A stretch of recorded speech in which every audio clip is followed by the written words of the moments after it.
Assalamu aleyküm bütün dünyadaki Uygur qarindoshlar. Biz hozir Ankara'da.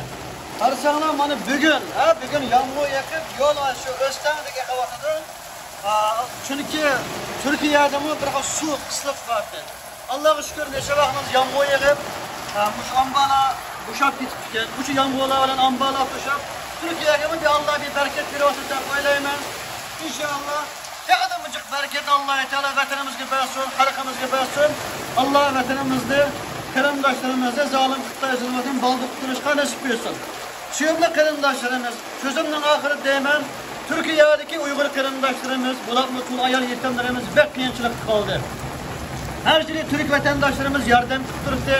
Bu yil yer tavrigan bano bilan hamma xalq o'zining yer tavrigan, o'zining millatiga, o'zining xalqiga yordam qilib, bu hem qimmatchilik hem yordamchi qilib qoldi qarindoshlar. Shuning uchun oldimizda Qurban hayit kelyapti. Mana o'sha Qurban hayitda bir go'sht yemagan dunyoning ham yerida bir Uyg'ur qolmasin. Vatandagi Uyg'urlarga albatta yordam qilolmaymiz. Qurban hayit qo'yish yonmaydi, namoz qilolmaydi, Qurban hayit qilolmaydi. Ammo chet ellik Uyg'urlarga bo'lsa bu yordam qilaylik qarindoshlar. Go'sht yemaganga go'sht yegizaylik.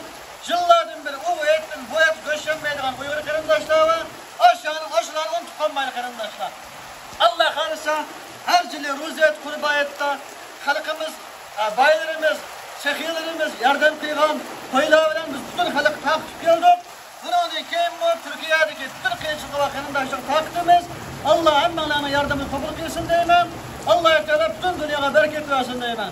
Assalomu alaykum.